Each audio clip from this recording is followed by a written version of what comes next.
అకారజప ధారణ. స్లో అబిందుం అవిసర్గం చ అకారం జపతో మహాన్ ఉదేతి దేవి సహసా జ్ఞానోఘ పరమేశ్వరః. ఓ దేవి, బిందువు లేనిది, విసర్గము లేనిది యగు అకారమును జపించడం వల్ల పరమేశ్వర జ్ఞానం వెంటనే ఉదయిస్తుంది. ఇప్పుడు జప విధానములు చెప్పబడుచున్నవి. బిందువుతో కూడిన అకారము అం, విసర్గతో కూడిన అకారము అ. ఈ రెండునూ లేనిదైన అకారము మహాన్ అనగా అనంతమైన అకారమును జపించడం వల్ల ఆ జపము పరమేశ్వర స్థితిని వెంటనే కలిగిస్తుంది. ఎట్లనగా అర్థము లేని శబ్దము మనస్సును వెంటనే నిశ్చలము గావిస్తుంది. అకారమునకు సృష్టికర్త యగు బ్రహ్మదేవుడని అర్థమున్నది. ఒక అర్థము కాదు, సంస్కృతమున ఈ శబ్దమునకు చాలా అర్థములున్నవి. కాని ఆ అర్థముల మీద మనస్సును నిలుపరాదు. ఉత్త శబ్దమును మాత్రమే గమనించవలెను. అన్న శబ్దమును సరిగా ఉచ్చరించినచో అది వెంటనే మనస్సును స్తబ్దము గావిస్తుంది. ఇటువంటి ధ్యాన విధానములను పూర్తిగా వివరించడం సాధ్యం కాదు. వీటిని చదివి అర్థం చేసుకోవడం కూడా కష్టమే. కనుక వీటిని గురుముఖత నేర్చుకోవలెను. విసర్గాంత చితి ధారణ. స్లో వర్ణస్య సవిసర్గస్య విసర్గాంతం చితిం కురు నిరాధారేణ చిత్తేన స్పృశేద్ బ్రహ్మ సనాతనం. ఏదైనా అక్షరమును విసర్గతో కలిపి ఉచ్చరించుచు దాని అంతమునందు మనస్సును దగ్ధము చేయగా చిత్తము నిరాధారమై సనాతన్ బ్రహ్మమును అందుకుంటుంది. ఒక అక్షరము విసర్గతో అంతమైనప్పుడు అను శబ్దము ఉద్భవిస్తుంది. హా కారము శివస్వరూపము అనగా అగ్నిమయము. ఏదేని బీజాక్షర జప సమయమున అంతమున యున్నట్టి విసర్గనుచ్చరించు నప్పుడు ఆ విసర్గ శబ్దము శూన్యమున లయించునప్పుడు దానితో కలిపి మనస్సును కూడా శూన్యమున లయింపజేయవలెను. అప్పుడు చిత్తము నిరాధారమైపోయి సనాతన బ్రహ్మమును పొందుతుంది. ఈ బ్రహ్మమునకే తంత్రములలో భైరవుడని పేరు. మనస్సును శూన్యమున లయింపజేయుటకు ఎన్నో విధానములు కలవు. వాటిలో ఇది ఒక విధానము. విశ్వాత్మ ధారణ 1. స్లో వ్యోమాకారం స్వమాత్మానం ధ్యాయద్దిగ్భరనావృతం నిరాశ్రయాచితి శక్తి స్వరూపం దర్శయేత్తదా. తన ఆత్మయే ఆకాశముగా అన్ని దిక్కులలోనూ నిండినట్లు ధ్యానించగా చిత్తము నిరాశ్రయమై తన శక్తి అయిన స్వస్వరూపమును దర్శింపజేస్తుంది. ఇది కూడా ఆకాశధారణయే. తన చుట్టూ అన్ని దిక్కులలోనూ నిండి కనిపించుచున్న ఆకాశమును తానేని ధ్యానించుట వలన చిత్తమునకు ఒక ఆధారమన్నది లేక నిరాశ్రయమై తన స్వస్వరూపమైన భైరవత్వమును దర్శింపజేస్తుంది. సూచీభేద ధారణ. స్లో కించిదంగం విభిద్యాదౌ తీక్ష సూచ్యాదినా తత్రేవ చేతనాం యుక్త్వా భైరవే నిర్మలా గతిః. తన యొక్క ఏదైనా శరీర భాగమును సూది చేత కొద్దిగా భేదించి అచ్చట తన యొక్క చేతనను నిలుపగా నిర్మలమైన భైరవతత్వం అనుభవమవుతుంది. మనస్సు ఏకాగ్రమగుటకు ఎన్నో ఉపాయములు తంత్రమున ఇవ్వబడినవి. మన జీవితమున సహజముగా మనస్సు ఏకాగ్రమగు పరిస్థితులు ఎన్నో కలుగుతూ ఉంటాయి. వీటిని గమనించిన తాంత్రికులు వీటినే ధ్యానమునకు ఆలంబనలుగా తీసుకున్నారు. వాటిలో ఒకటి ఈ విధానము. మనకు ఏదైనా నొప్పి కలిగినప్పుడు మనస్సు ఆ నొప్పి మీద వెంటనే ఏకాగ్రమవుతుంది. ఆ సమయంలో మనకు ఇంకే విషయమూ గుర్తురాదు. ఒకవేళ మనము బలవంతముగా ఇంకొక విషయమును చింతించవలెనన్నా కూడా అది సాధ్యం కాదు. కనుక ఆ నొప్పినే ధ్యానమునకు ఆలంబనగా తీసుకున్నారు తాంత్రికులు. శ్రీరామకృష్ణుల జీవితమున ఈ సంఘటన జరిగినది. శ్రీరామకృష్ణునకు అద్వైతానుభవమును కలిగించే నిమిత్తమై తోతాపురి యతీంద్రుడు దక్షిణేశ్వర కాళికాలయమునకు కాళీమాత చేత రప్పించబడినాడు. కాని అప్పటికే శ్రీరామకృష్ణులు సవికల్ప సమాధియందు కాళీమాతను నిత్యమూ దర్శించే స్థితిలో ఉంటున్నారు. కళ్ళు మూసుకుంటే చాలు ఆయనకు సచ్చిదానందరూపిణి యైన కాళీమాత దర్శనం కలుగుతూ ఉండేది. నిర్వికార నిర్గుణ బ్రహ్మము మీద మనస్సును ఏకాగ్రం చేయమని తోతాపురి ఆజ్ఞ. ఏ దేవతా రూపమును ధ్యానించుటను తోతాపురి ఒప్పుకొనడు. ఆయన పరమాద్వైతి. శ్రీరామకృష్ణులు కన్నులు మూసికొన్న వెంటనే వెలుగుతో కూడిన కాళీమాత స్వరూపము ఆయన మనస్సులో ప్రత్యక్షమయ్యేది. ప్రేమమైగా ఉన్నట్టి ఆ స్వరూపమును దాటి పైకి పోవుట ఆయనకు అసాధ్యమయ్యింది. దానిని గమనించిన తోతాపురి పంచవటిలో పడి ఉన్న ఒక గాజు ముక్కను తీసుకుని దానితో శ్రీరామకృష్ణుని భ్రూమధ్యమున గట్టిగా నొక్కి గాయమును చేస్తాడు. రక్తము కారుచున్న ఆ గాయము మీద, ఆ నొప్పి మీద మనస్సును లగ్నము చేయమని ఆయన ఆదేశిస్తాడు. నొప్పి వల్ల అచ్చట మనస్సు సహజముగా ఏకాగ్రమవుతుంది. అదే ఆజ్ఞాచక్ర స్థానము గనుక ఆ స్థానమున మనస్సును లగ్నము చేసిన శ్రీరామకృష్ణులు మాత యొక్క రూపమును సునాయాసముగా దాటి ఆమె యొక్క రూపాతీత స్థితిని దర్శించగలుగుతారు. ఆ క్షణములోనే నిర్వికల్ప సమాధిని అందుకున్న ఆయన ఆ స్థితిలో 3 పగళ్లు 3 రాత్రులు ఉండిపోతారు. దీనిని దర్శించిన తోతాపురి యతీంద్రుడు ఆశ్చర్యముతో నిర్ఘాంతపోతాడు. ఇది శ్రీరామకృష్ణుల జీవితమున జరిగినట్టి సంఘటన. తంత్రమున చెప్పబడిన ఈ ప్రక్రియయే శ్రీరామకృష్ణులకు అద్వైత సాధనను నేర్పించు సందర్భమున తోతాపురి యతీంద్రుని చేత వాడబడినది. శూన్యధారణ 8. శ్లో చిత్తాద్యంత కృతిర్నాస్తి మమాంతర్భావయేదితి వికల్పానామభావేన వికల్పైరుంజితో భవేత్. చిత్తము మొదలగునవి తనలో లేవని ధ్యానించగా మనస్సు తన చంచలత్వమును వదలి వికల్ప రహితమవుతుంది. ఇప్పటివరకు ఒక బాహ్యాధారముతో మనస్సును నియంత్రించు విధానములు చెప్పబడినవి. అవి ప్రాథమిక సాధనలు. వాటియందు ఉత్తీర్ణుడైన తదుపరి ఈ సాధనలను చేసే ప్రజ్ఞ కలుగుతుంది. కనుక ఇచ్చటి నుండి మనస్సును సరాసరి నియమించు ప్రక్రియలు చెప్పబడుచున్నవి. అంత కరణమునకు మనస్సు, బుద్ధి, చిత్తము, అహంకారము అనబడు 4 స్థితులున్నవి. మనస్సనగా ఆలోచించుట, బుద్ధి అనగా నిర్ణయించుట, చిత్తమనగా లోతుగా చింతించుట, అహంకారమనగా నేనన్న స్పృహ. ఈ 4 తనలో లేవని దృఢముగా ధ్యానించినచో కాలక్రమమున వీటికి అతీతమైన స్థితిలో ఉండటం సాధ్యమవుతుంది. ధ్యానించుటయనగా ఈ ప్రక్రియలకు అతీతమైన స్థితిలో తానుండుటను అభ్యాసము చేయుట. తనలో తాను మునుగుట వల్లనే ఇది సాధ్యమవుతుంది. ఈ విధముగా చేయగా కొంతకాలమునకు ఈ 4 స్థితులకు లోలోపల ఉన్నట్టి స్థితి అనుభవంలోకి వస్తుంది. అదే ఆత్మస్థితి. తత్వధర్మ ధారణ. స్లో మాయా విమోహిని నామ కలాయా కలనం స్థితం ఇత్యాది ధర్మం తత్వానాం కలయన్న పృథర్భవేత్. ప్రపంచమునందు మోహమును కలిగించునదే మాయ. ఇది కల్పనలను కలిగిస్తుంది. తత్వముల యొక్క ధర్మములను చక్కగా తెలిసికొన్నచో వాని కల్పనలన్నీ ఆగిపోతాయి. అప్పుడు సాధకునిపైన మాయ యొక్క పట్టు నశిస్తుంది. వ్యామోహమే మాయ. అది వస్తువుల మీదగాని మనుషుల మీదగాని ఉంటుంది. ఈ వ్యామోహమనేది మనిషిని ఆడిస్తూ ఉంటుంది. మన ఆలోచనలు, మనం చేసే పనులు, మన ప్రవర్తనలు అన్నీ ఈ వ్యామోహము అనే దానిచేత నడిపింపబడుతూ ఉంటాయి. దీని పట్టునుండి విడిపడినప్పుడు మాత్రమే మనిషి స్వచ్ఛముగా, నిర్మలముగా ఉండగలుగుతాడు. ప్రపంచము పాంచభౌతికము, పంచతత్వమయము. పంచేంద్రియములకు, పంచభూతములకు సంబంధమున్నది. ఇవి తనను ఎట్లా ఆకర్షిస్తున్నవి, ఎట్లా తనను బంధిస్తున్నవి, తనను ఎట్లా దారి తప్పిస్తున్నవి, శాంతిని తనకు ఎట్లా దూరం చేస్తున్నవి అన్న విషయములను బాగుగా అర్థము చేసుకున్నచో వాటి కల్పనలు ఆగిపోతాయి. అనగా సాధకుని బంధించే వాటి ఆటలు ఆగిపోతాయి.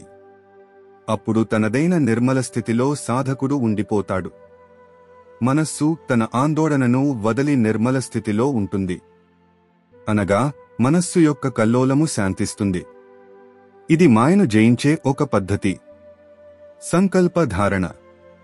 స్లో ధగితి చాం సముత్పన్నామవలోక్య సమం నయేత్యథా ఏవ సముద్భూత తతస్త్రేవ లీయతే. మనస్సునందు లేచుచున్న సంకల్పములను చక్కగా గమనించి వాటిని అచ్చటనే శాంతింపజేసినచో ఎక్కడ అవి పుట్టినవో అక్కడనే లీనమైపోతాయి. ఈ ధ్యానములన్నింటినీ చేయుటకు లోతైన పరిశీలన అవసరము.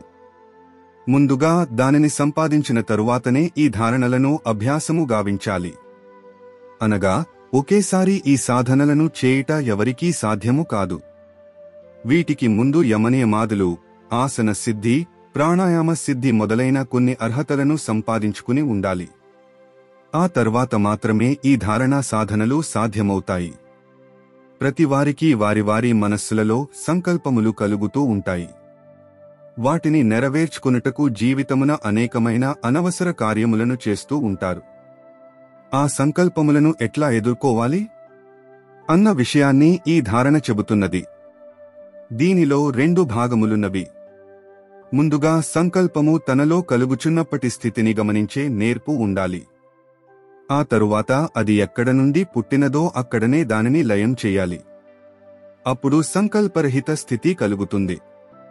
మనస్సు సంకల్పరహిత స్థితిని అందుకున్నప్పుడు అది ధ్యాన నిమగ్నతను పొంది శూన్యస్థితిని అందుకుంటుంది. ఆత్మధారణ 1.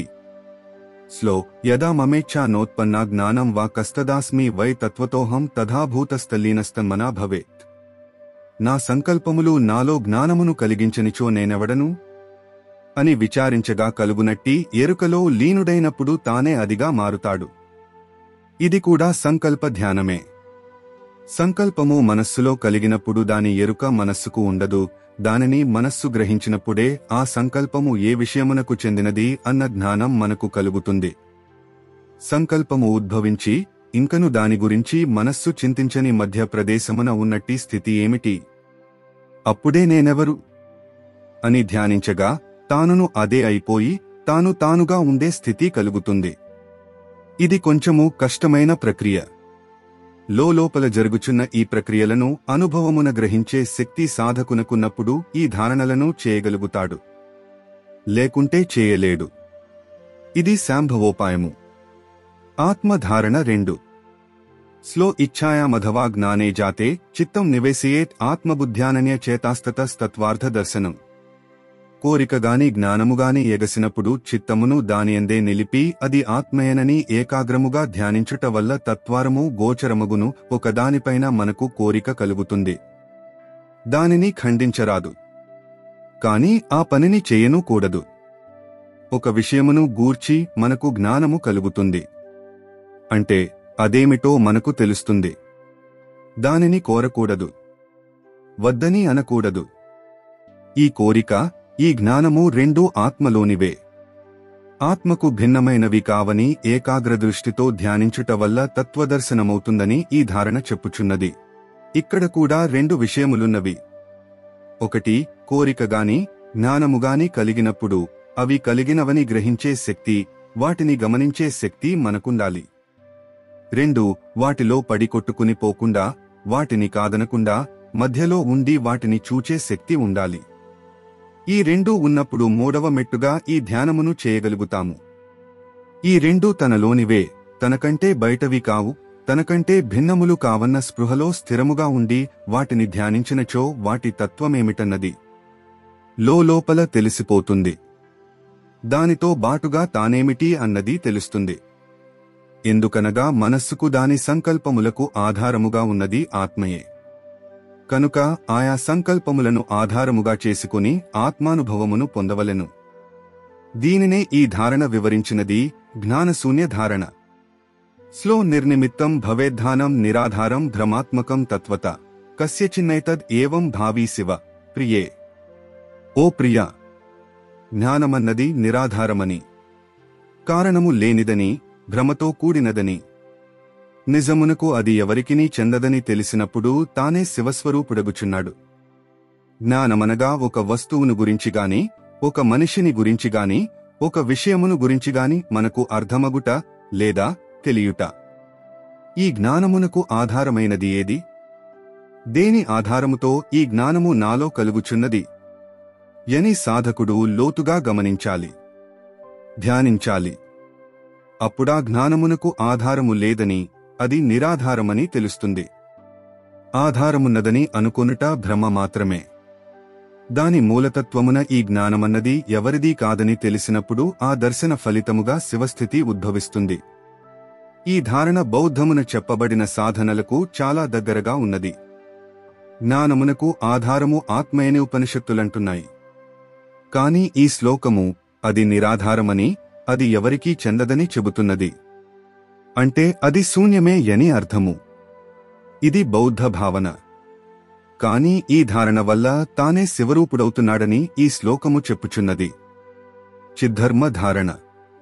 స్లో చిద్ధర్మా సర్వదేహేషు విశేషో నాస్తి కుత్రచిత్ అతశ్చ తన్మయం సర్వం భావయన్ భవజిజ్జన. సర్వదేహములయందును అతడు చిద్ధర్మరూపుడై ఉన్నాడు. కనుక సర్వమును అతనిచే నిండియున్నట్లు ధ్యానించువాడు భవమును జయిస్తున్నాడు. చిత్ అనగా చైతన్యము. అది ఎరుకతో కూడినట్టిది.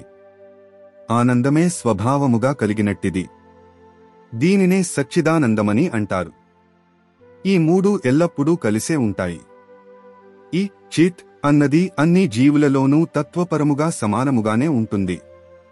దాని శక్తిలో తేడాలున్నప్పటికీ దాని ఉనికి మాత్రం అన్ని జీవులలోనూ ఉంటుంది. కనుక మూలతత్వమును గమనించినచో అన్ని జీవులలోనూ చైతన్యమున్నది.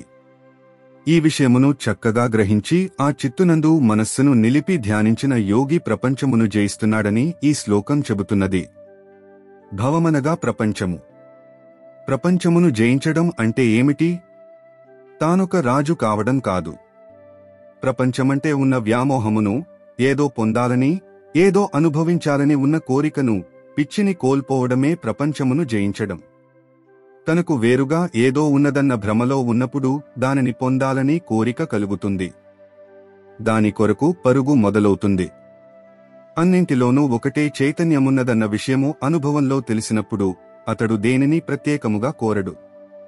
అతని పరుగు ఆగిపోతుంది. అతనికి వ్యామోహం అనేది నశిస్తుంది. దీనినే ఈ ఉపాయము చెప్పుచున్నది. అరిషడ్వర్గ ధారణ. స్లో కామక్రోధలోభమోహ మదమాత్సర్య గోచరే బుద్ధిం నిస్థిమితాం కృత్వా తత్తత్వమవశిష్యతే. ఎప్పుడైతే తనలో కామ, క్రోధ, లోభ, మోహ, మద, మాత్సర్యములు తలెత్తినవో వానియందే బుద్ధిని పూర్తిగా స్థిమితముగా నిలిపినచో వాని తత్వములు మాత్రమే మిగులుతవి. ఇదొక విలక్షణమైన ధ్యాన విధానము. ఇటువంటి ఉపాయము లను తంత్రము మాత్రమే ఉపదేశిస్తుంది. వేదాంతమున అయితే అరిషడ్వర్గములనబడే ఈ ఆరును సాధనలో శత్రువులుగా భావించబడతాయి. వీటికి దూరముగా ఉండాలని, వీటిని జయించాలని వేదాంతము చెబుతుంది. కాని ఆ పని ఎట్లా చేయాలో స్పష్టముగా చెప్పదు. తంత్రమున దానికి అనేక మార్గములున్నవి. తంత్రము ప్రకారము ఈ ఆరు శత్రువులు మనస్సులో తలెత్తినప్పుడు వాటిలో పడి కొట్టుకుపోరాదు. వాటిని వద్దని అనుకోకూడదు. అయ్యో ఇవి నాలో ఉన్నవే అని బాధపడకూడదు. బుద్ధిని వాటి మీదే నిలిపి ధ్యానించుట వల్ల వాటి తత్వం ఏమిటో స్పష్టంగా అర్థమవుతుంది. ఎప్పుడైతే అవి ఏమిటి, ఎందుకొచ్చాయి, ఎందుకు తనలో ఉన్నాయి, తనలో వాటికి ఆధారమేమిటి అన్న విషయములు చక్కగా అర్థమైనవో వాటి పట్టు తనపైన ఉండదు. అవి బలహీనమైపోతాయి. కామక్రోధాదులను జయించే అనేక మార్గములలో ఇది ఒకటి. ఇంద్రజాల ధారణస్లో ఇంద్రజాలమయం విశ్వం వ్యస్తం వా చిత్రకర్మవత్ భ్రమద్వాధ్యాయత సర్వం పశ్యంతశ్చ సుఖోద్గమ. ప్రపంచము మొత్తమును ఇంద్రజాలము వలె, చిత్రింపబడిన చిత్రము వలె భ్రమయని ధ్యానించి సర్వమును అట్లే చూడగా సుఖముదయిస్తుంది. మనస్సు ఒకదానిపైన నిలుచుటకు అది సత్యమై ఉండవలెను. భ్రమయైనచో దానిపైన మనస్సు నిలవదు. ఇది ఒక ప్రాథమిక సత్యము. దీనిని ఆధారముగా చేసుకున్నదే ఈ ధారణా విధానము. ప్రపంచము సత్యమని మనము భావించుట వల్ల దానియందు ఆసక్తి, ప్రేమ కలుగుతాయి. దాని ఫలితముగా ప్రపంచ వ్యవహారములకే ప్రాకులాడుట, వాటియందు చిక్కుకునుట జరుగుతాయి. ఇవన్నీ అంతిమముగా దుఃఖమునకు దారితీస్తాయి. కనుక ఈ దుఃఖమును తప్పించుకునవలెనంటే ఏకైక మార్గము ప్రపంచము యొక్క నిజస్వరూపమును అర్థము చేసుకునుటయే. దానినే ఈ ధారణ చెప్పుచున్నది. నిజమునకు ఈ ప్రపంచమొక ఇంద్రజాలమే. ఇంద్రజాలికుడు సత్యముగాని ఇంద్రజాలము కాదు. ప్రపంచమొక చిత్రము వంటిది. చిత్రకారుడు సత్యముగాని చిత్రము సత్యము కాదు. శ్రీరామకృష్ణులు ఈ భావనను ఎన్నోమార్లు చెప్పియున్నారు. కనుక ఈ భావనను నిత్యము దృఢముగా ధ్యానించినచో సత్యము అర్థమై దాని ఫలితముగా ప్రపంచముతోనూ ఇంద్రియములతోనూ సంబంధము లేని సుఖము మనస్సులో ఉదయిస్తుంది. ద్వంద్వ మధ్య ధారణ 2. స్లో న చిత్తం నిక్షిపేద్దు ఖేన సుఖే వా పరీక్షిపేత్ భైరవీ జ్ఞాయతాం మధ్యే కిం తత్వమవశిష్యతే. ఓ భైరవి, చిత్తమును దుఃఖమునగాని సుఖమునగాని నిలుపరాదు.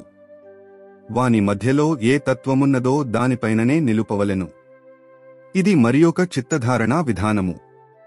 మానవుని జీవితమున అన్ని విషయములలోనూ సుఖము, దుఃఖములన్న రెండే ఉంటాయి. మన ఆలోచనలుగాని, కర్మలుగాని, అనుభవములుగాని ఈ రెంటి చుట్టూనే తిరుగుతూ ఉంటాయి. మనస్సు కూడా గడియారపు లోలకంలాగా, అయితే సుఖము లేదా దుఃఖముల చుట్టూ తిరుగుతూ ఉంటుంది. ఇది మామూలు మనుషుల పద్ధతి. వారికి ఇంకొక పద్ధతి తెలియదు. ధ్యాని అయినవాడు దీనికి వ్యతిరేక దిశలో మనస్సును పెట్టవలెను. అతడు తన మనస్సును సుఖముపైన ఉంచరాదు, దుఃఖముపైన ఉంచరాదు. ఈ రెంటికి మధ్యలో ఉండి ఈ రెంటిని గమనిస్తున్న దానిపైన ధ్యాస నిలుపవలెను. అప్పుడతడు సాక్షి మాత్రుడవుతాడు.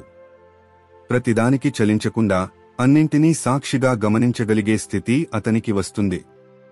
ఈ స్థితిలో ఉన్నప్పుడు మానసిక కల్లోలములు అతనిని బాధించవు. క్రమేణా ఈ స్థితియే ఆత్మస్థితికి దారితీస్తుంది. విశ్వాత్మ ధారణ 2.